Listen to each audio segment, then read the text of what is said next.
Jane the Virgin actress says NHL owner offered movie role for sex, exclusive.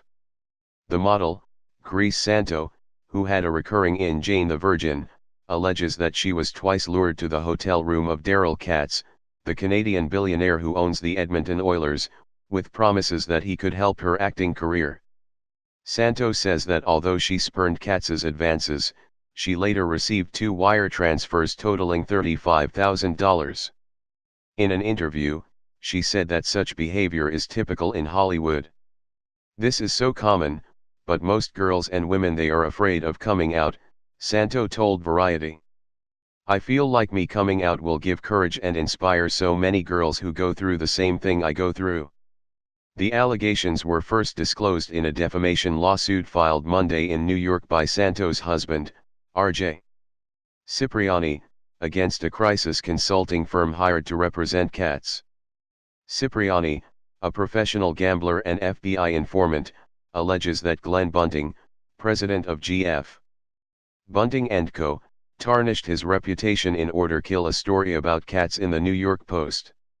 Katz's attorneys have accused Cipriani and Santo of attempting to extort $3 million from Katz as the price for keeping quiet. Katz does not deny meeting with Santo, but has alleged that some elements of her story have been misconstrued. In addition to airing sordid details from the entertainment world, the lawsuit also spotlights the role of crisis consulting firms, which are often hired to clean up damaging stories for wealthy clients. Cipriani portrays himself as a longtime reliable source for the New York Post. In the suit, he accuses Bunting of damaging his relationship with the New York Post editor by accusing Cipriani of extortion, which Cipriani denies. The Post ultimately did not run a story on Katz.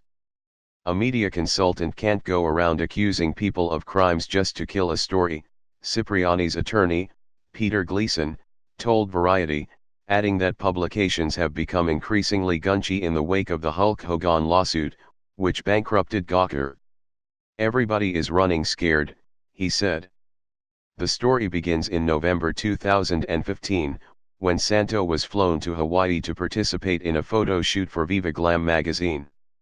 While there, she was introduced to Canadian executive Michael Gelman, who suggested she should meet his cousin, Daryl Katz. According to a handwritten statement filed with the lawsuit, said she was invited to Katz's hotel suite at the Four Seasons with the promise that he could help her career. Katz said he could put me in a big role that would change my life, and then switched the conversation and said he rather give me money, Santo wrote. According to Santo, Katz said, "I'm talking about millions. This would help your family and help you so you won't struggle." Santo said she asked what she would have to do in exchange, and was told, "I'm looking for companionship and sex." Santo said she refused and walked out. The next day, she sent a text to the CEO of Viva Glam recounting the incident, "Offered me money. I didn't get offended. You have to play the game." She also said it appeared Katz had been drinking. Afterward, she said Gelman was apologetic and continued to text her after she returned to Los Angeles. In one message, Gelman sought to arrange another meeting with Katz. She tried to deflect him by sending a photo of a Mexican model. "There is no shortage of supermodels, sick, who want to be with my cousin," Gelman wrote. "But he is very picky and she does not meet his standards. He prefers you." She also got text messages from Katz, who introduced himself as her fairy godfather. The subject turned to money, and she suggested he make a charitable donation. "To the extent we see each other, I would prefer to give you money," he wrote. "Whatever you decide to do with it is your choice." Santo agreed to another meeting with Katz at the Peninsula Hotel in Beverly Hills. "As long as you are willing to help me forge those relationships which could dramatically help my career, that would be great," she wrote to Katz. "Thank you so much." Katz responded, "With pleasure." Katz offered to send her $20,000, which Gelman wired to her account shortly before the meeting. In her statement, Santo described the payment as a good faith gesture. By text, Santo asked Gelman if he could arrange a meeting with Joel Silver, chairman of Silver Pictures, or one of the casting directors from his company to try to get into any film or TV project he's doing. Gelman said there would not be enough time, but that he would start the process. Silver Pictures has recently produced the Sherlock Holmes franchise, The Nice Guys, and the forthcoming George Clooney-directed Suburbicon, starring Matt Damon.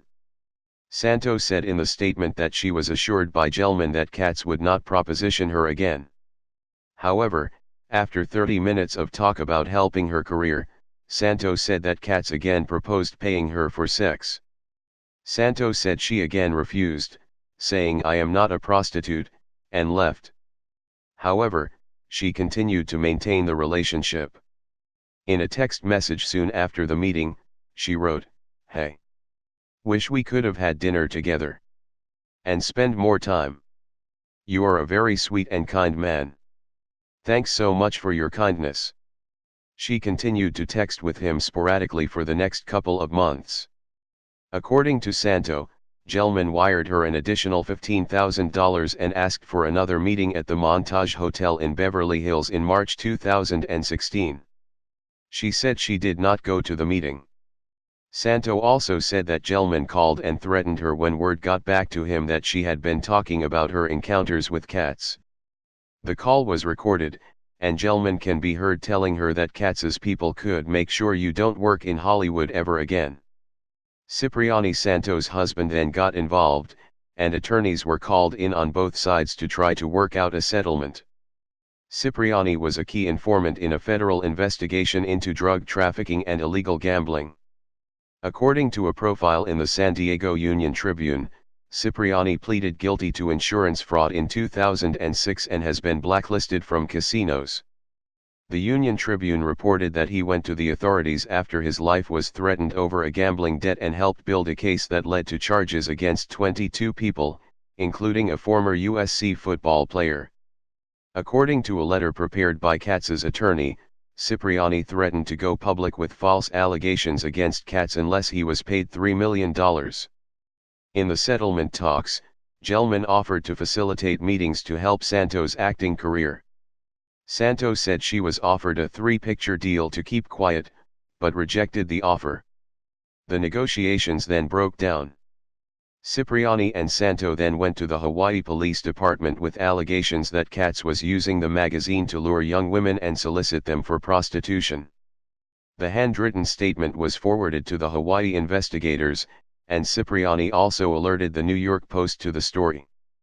The Hawaii case was closed without charges being filed. According to Cipriani's lawsuit, Katz hired G.F. Bunting & Co. to deal with the fallout. Cipriani alleges that Bunting told the business editor at the Post that Cipriani was attempting to extort Katz. In the interview, Santo rejected those claims. "What else are they gonna say?" she asked. "This is not about money. This is about me standing up for other women." The lawsuit points to a YouTube video in which Bunting talks about crisis communications. "Our phone generally rings when the house is fully engulfed in flames," Bunting says on the video.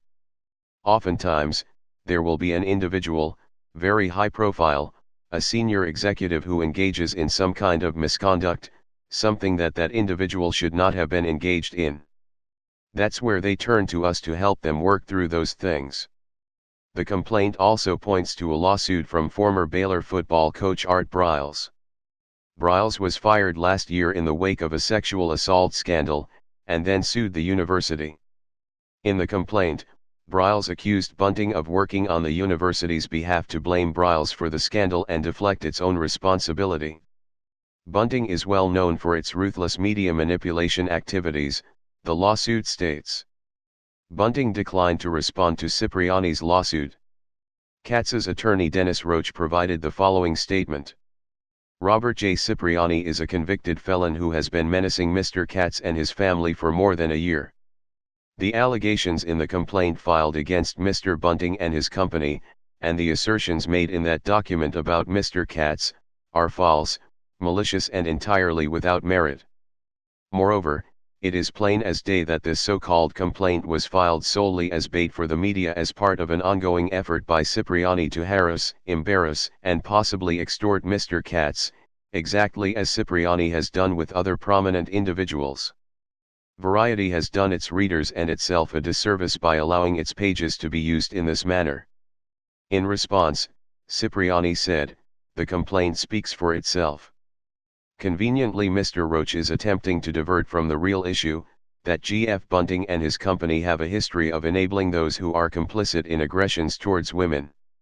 If you look at G.F. Bunting's history with Occidental College, Florida State, and more recently with Baylor University, where Bunting was brought on by Oracle CEO Mark Hurd, Bunting leaves his clients in a much worse position than he found them in.